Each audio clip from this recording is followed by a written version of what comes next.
ശീതകാല സമ്മേളനത്തിന് 4ാം ദിനമായ ഇന്നും പാർലമെന്റ് പ്രക്ഷുബ്ധമായേക്കും.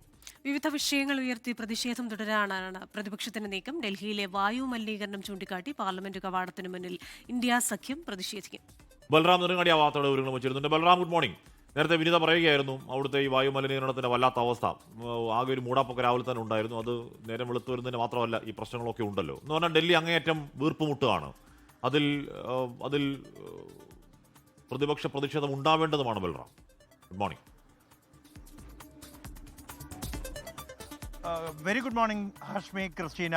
ഡൽഹിയിൽ വായുമലിനീകരണം അതീവ രൂക്ഷമായി തന്നെ തുടരുന്ന ഒരു സാഹചര്യമുണ്ട്. ഈ ഇടക്കാലത്ത് ഈ മലിനീകരണം വർദ്ധിച്ചതോടെ നിയന്ത്രണങ്ങൾ ഏർപ്പെടുത്തിയിരുന്നു. GRAP 4 മാനദണ്ഡങ്ങൾ വരെ നടപ്പാക്കുന്ന സാഹചര്യമുണ്ടായിരുന്നു. എന്നാൽ 3 ദിവസം മലിനീകരണം കുറഞ്ഞു കണ്ടപ്പോഴേക്കും ആ നിയന്ത്രണങ്ങൾ മുഴുവൻ പിൻവലിക്കുകയായിരുന്നു. എന്നാൽ തൊട്ടടുത്ത ദിവസം മുതൽ മലിനീകരണം വീണ്ടും ഉയരുന്ന സാഹചര്യവുമുണ്ടായി. ഇത് വലിയ തോതിൽ തന്നെ ജനങ്ങളെ ബുദ്ധിമുട്ടിലാക്കുന്നുണ്ട്. ഈ വിഷയം ഇന്ന് പാർലമെന്റിലും പ്രതിഷേധത്തിന്റെ രൂപത്തിൽ എത്തുകയാണ്. കഴിഞ്ഞ ദിവസങ്ങളിൽ ഇന്ന് ഈ ശീതകാല സമ്മേളനത്തിന്റെ 4ാം ദിവസമാണ്. ആദ്യ 2 ദിവസവും SIR വിഷയത്തിൽ സഭകൾ രണ്ടും സ്തംഭിക്കുന്ന സാഹചര്യം ഉണ്ടായിരുന്നു.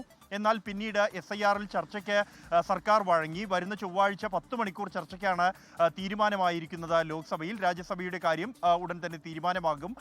ഈ ഒരു ഘട്ടത്തിൽ പ്രതിഷേധം തുടരാൻ തന്നെ ഇന്ത്യ സഖ്യം തീരുമാനിച്ചിരിക്കുന്നു. എന്നാൽ മറ്റ് വിഷയങ്ങൾ ഉയർത്തിയുള്ള പ്രതിഷേധമാണ് നടത്തുന്നത്. അത് സഭാ സ്തംഭനം ഒഴിവാക്കുന്നതിൽ ചില പാർട്ടികൾക്ക് എതിർപ്പുണ്ട് പ്രതിപക്ഷത്തു നിന്നും. അതുകൊണ്ട് തന്നെ സഭാ സ്തംഭനം ഒഴിവാക്കി പാർലമെന്റിന് പുറത്ത് സഭ സമ്മേളിക്കുന്നതിന് മുമ്പായി പ്രതിഷേധിക്കുക എന്നുള്ളതാണ് കഴിഞ്ഞ ദിവസം മുതൽ സ്വീകരിച്ചു വരുന്ന രീതി എന്നുള്ളത്. ഇന്നലെ ഈ ലേബർ കോഡുകൾ മുൻനിർത്തി പ്രതിഷേധം നടത്തിയിരുന്നു സഭാ കവാടത്തിൽ. ഇന്ന് ഡൽഹിയിലെ വായുമലിനീകരണം മുൻനിർത്തിയുള്ള പ്രതിഷേധമായിരിക്കും സഭാ കവാടത്തിൽ ഉണ്ടാകുക.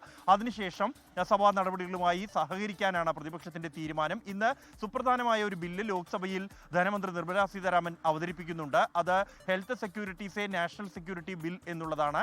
അതായത് ഈ പുകയില ഉൽപ്പന്നങ്ങൾ ഉൽപ്പാദിപ്പിക്കുന്ന ഫാക്ടറികളിലെ യന്ത്രങ്ങൾ നിർമ്മിക്കുന്നവരിൽ നിന്നും പ്രത്യേക സെസ് ഈടാക്കാൻ നിശ്ചയിച്ചുകൊണ്ടുള്ളതാണ് ആ ബില്ല്. ആ സെസ് പിന്നീട് ആരോഗ്യ മേഖലയിലേക്ക് ഉപയോഗിക്കാനാണ് ഈ ബില്ലിൽ വിഭാവന ചെയ്തിരിക്കുന്നത്.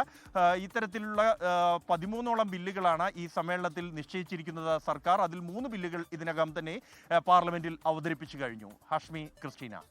ലോകത്തെവിടെയായാലും ഏത് സമയത്തും 24 വാർത്തകളും ഓഗ്മെന്റഡ് റിയാലിറ്റി പാക്കേജുകളും എക്സ്പ്ലെയിനറുകളും വിശദമായി കാണാൻ ഞങ്ങളുടെ YouTube ചാനൽ നിങ്ങൾക്ക് സബ്സ്ക്രൈബ് ചെയ്യാം.